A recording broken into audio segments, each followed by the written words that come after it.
राधे राधे आप सभी को। कैसे हो आप सब लोग? आई होप आप सब लोग बहुत ज़्यादा अच्छी होंगे। तो चलिए इसी होप के साथ करते हैं हम अपनी आज की वीडियो को स्टार्ट। जैसा कि आप सभी लोगों ने देखा, आज हम बात करने वाले हैं राधा अष्टमी व्रत के बारे में। ये व्रत बहुत ही पुण्य देने वाला है और हम कृष्ण भक्तों के लिए श्री राधा रानी का व्रत बहुत ही बड़ा उत्सव होता है। बात करते हैं राधा अष्टमी व्रत के बारे में। राधा अष्टमी व्रत कैसे रखा जाता है, क्या विधि है राधा अष्टमी व्रत को रखने की, व्रत का पारण कैसे किया जाता है, व्रत किस दिन है और कब से कब तक रखा जाएगा, यानी कि किस समय से किस समय तक व्रत रखा जाएगा।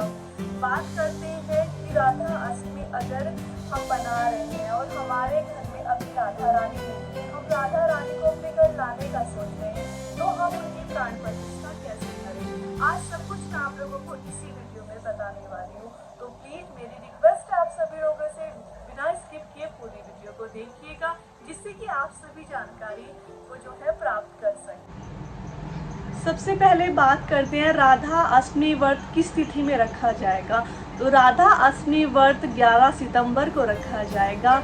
राधा अष्टमी व्रत कैसे रखना चाहिए? राधा अष्टमी व्रत के दिन आप सभी लोग ब्रह्म मुहूर्त में उठ करके, जैसे कि सभी को पता है कि ब्रह्म मुहूर्त का टाइम सुबह 3 बजे से लेकर 5 बजे तक होता है, तो इस बीच आप कभी भी उठ सकते हैं। ब्रह्म मुहूर्त में आपको उठ जाना है, जग जाना है और अपने घर के जो काम होते हैं उनको करके आपको स्नान आदि करके राधा रानी की पूजा करनी है। जैसे आप पूजा अपने घर में करते हैं उसी प्रकार करनी है। पुष्प आदि राधा रानी को अर्पण करने हैं, खूब संकीर्तन करना है, भजन करना है, नाम जप करना है। ये आज चीजें आपको करनी है। पूजा उसी तरीके से करनी है, पूजा करने का कोई भी अलग तरीका नहीं है। तो आप लोगों को पता चल गया कि पूजा किस तरीके से करनी है। अब बात करते हैं कि राधा रानी का जो भोग है वो किस तरीके से लगाना है। तो पूजा करने के बाद आप लोग श्री राधा रानी को दूध दे सकते हैं। दूध गुनगुना होना चाहिए, बहुत ज़्यादा गर्म नहीं होना चाहिए। दूध में मीठा डला हुआ होना चाहिए और साथ में दूध के साथ आप उनको कोई भी फल दे सकते हैं अपनी सामर्थ्य के अनुसार, क्योंकि राधा रानी तो भाव की भूखी है। आप जितना सामर्थ्य हो उनका करने में उस तरीके से आप कर सकते हैं। तो दूध के साथ आप उनको भोग में फल दे सकते हैं सुबह, या फिर ड्राई फ्रूट्स दे सकते हैं, जितनी भी आपकी सामर्थ्य है उसके अनुसार आप राधा रानी की पूजा करने के बाद उनको ये भोग अर्पित कर सकते हैं।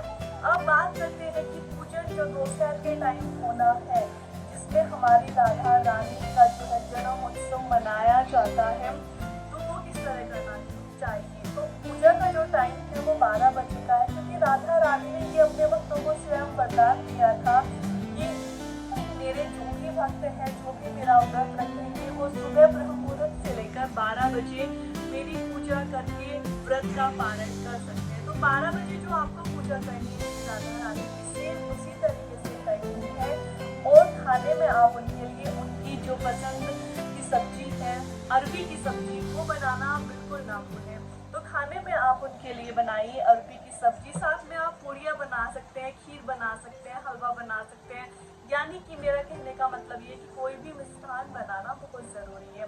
तो मिष्ठान बना सकते हैं, पूड़ियाँ सब बना सकते हैं, लेकिन अरबी की सब्जी बनाना बिल्कुल भी ना भूलें। मिष्ठान में आप खीर बना सकते हैं, इस तरह की चीज़ें आप बना सकते हैं। और जब आप पूजा करने के बाद श्री राधा रानी को भोग लगाओगे, इन सभी चीज़ों का जो मैंने खाने की चीज़ें आपको बताई है, पूरी, हलवा, खीर, अरबी की सब्जी, जितना भी आपकी सामर्थ्य उन सबका, तो उसमें तुलसी दल रखना बिल्कुल ना भूलें। ये हमारी राधा रानी, हमारे कृष्ण उसी भोग को ज़्यादा स्वीकार करते हैं जो कि तुलसी दल रखा हुआ होता है। तुलसी दल एक ऐसा है जो भगवान को बहुत ही ज़्यादा प्रिय है। तो अगर आप भगवान को भोग अर्पण करते हैं तो तुलसी दल रखना बिल्कुल ना भूलें। साथ में अब शाम के भोग की हम बात करते हैं। शाम को जब आप पूजा करते हो, राधा रानी के जन्मोत्सव के दिन, राधा अष्टमी के दिन जो है राधा रानी को 3 बार भोग लगाया जाता है। जैसे मैंने आपको सुबह का बताया, का बताया, आपको शाम के टाइम भी उसी तरीके से भोग लगाना है। शाम को आप राधा रानी को दूध के साथ में कोई भी मीठा पदार्थ दे सकते हैं, कोई भी मिष्ठान दे सकते हैं, जैसे कि खीर दे सकते हैं। कहने का मतलब है जो आपने दोपहर को दिया, जैसे कि मान लेते हैं कि आपने दोपहर के लगाएं तो शाम को आप कोई दूसरी मिठाई राधा रानी को दे सकते हैं। वही दोपहर वाली रिपीट ना करें। अलग से कोई भी मिठाई आप बाजार से लाके या अपने घर में बना के आप उनको अर्पण करा सकते हैं और बहुत भाव रखिए, बहुत प्यार से आप उनको अर्पण कराइए। राधा रानी बहुत ही दयालु है, कृपालु है। वो आप सभी पर कृपा बनाएगी, अपने सभी भक्तों पर वो कृपा बनाती है। तो बहुत भाव के बिना आप बिल्कुल भी कुछ नहीं कीजिएगा। सबसे पहले होता है भाव। अगर आपके मन में भाव होगा तो सब बहुत ही अच्छा होगा। अब बात करते हैं कि हमें व्रत का पारण कैसे करना है। जब 12 बजे आप राधा रानी को भोग लगाएंगे, हम भोजन का जब आप उनको भोग लगाएंगे, फल आदि का आप उनको भोग लगाएंगे, दोपहर के टाइम उनकी पूजा करके वही भोग आप अपने घर में सभी को दे सकते हैं, अपने व्रत का पारण कर सकते हैं। व्रत का पारण राधा अष्टमी के दिन राधा रानी को लगाए हुए भोग से ही आपको करना है। उसके बाद आपको जो भी कुछ खाना है वो आप खा सकते हैं। याद रखिए कि राधा रानी को जो भी भोग अर्पित आप लोग करेंगे उसमें लहसुन और प्याज नहीं होनी चाहिए, क्योंकि लहसुन और प्याज का भोग भगवान को नहीं लगाया जाता है, राधा रानी को नहीं लगाया जाता है। तो आप उसमें लहसुन और प्याज ना डालें।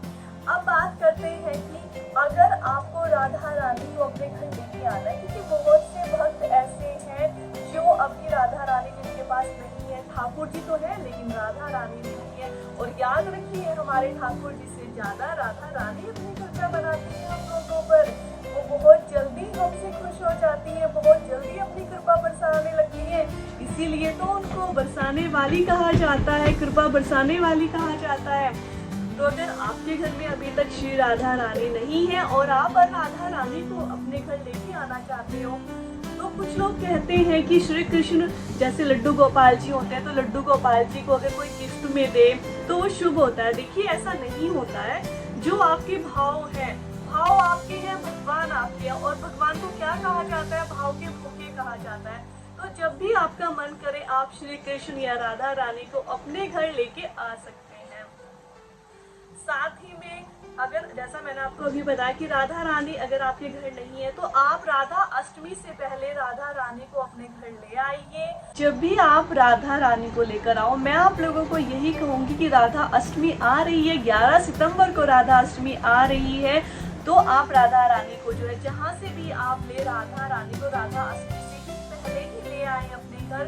मैं एक बात और आप लोगों को कहूंगी कि जब आप राधा रानी को लो तो जहाँ से भी आप उनको लो वहीं पे उनकी आंखों पे एक लाल कलर की पट्टी बांधकर आप उनको अपने घर ले आओ और ला करके आप किसी भी एक चीज में जो मैं आपको बताने वाली हूँ उनको रख सकते हो, या तो गेहूं में रख सकते हो, या चावल में रख सकते हो, या फिर ड्राई फ्रूट्स में रख सकते हो। जब तक राधा अष्टमी ना आए तब तक आपको राधा रानी को उसी में ही रखना है। थोड़े से गेहूं ले लीजिए, उसमें रख सकते हैं, चावल में रख सकते हैं, ड्राई फ्रूट्स में रख सकते हैं, तो इनमें से किसी में भी आप उनको रख सकते हैं। और राधा अष्टमी के दिन ब्रह्म मुहूर्त में जब आप लोग उठेंगे, नहा धोकर अच्छे से स्नान आदि करके जब आप पूजा करेंगे राधा रानी की, तब आपको जो है पंचामृत से राधा रानी को अच्छे से स्नान आदि कराना है। वो पट्टी जो है आप खोल देंगे राधा रानी की। कैसे खोलेंगे वह भी मैं आप लोगों को बताने वाली हूँ। जब आप उनको स्नान आदि करा देंगे, सुंदर वस्त्र आप उनको पहना देंगे। जब आप उनको वस्त्र पहनाए नहाने के बाद शुरू में उनको स्नान कराएंगे, तो मैं आप लोगों से रिक्वेस्ट करूंगी कि राधा रानी को आप बहुत सॉफ्ट सूती वस्त्र उनको पहनाए, बहुत हल्के वस्त्र आपको उनको पहनाने हैं।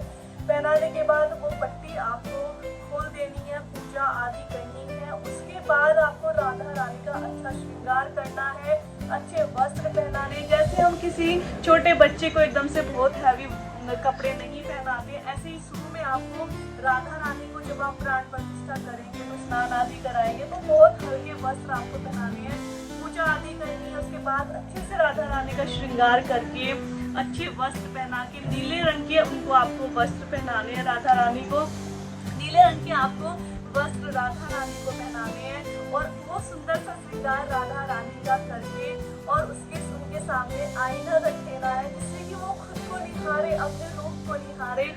और थोड़ी देर के लिए राधा रानी को ऐसे शीशा आपको दिखाना है, पूजा आदि करनी है। उसके बाद आपको उनका भोग लगाना है। इस तरीके से बहुत आराम से आप जो है प्राण प्रतिष्ठा राधा रानी की कर सकते हैं और अपना पूरा व्रत आप लोग जो है कर सकते हैं।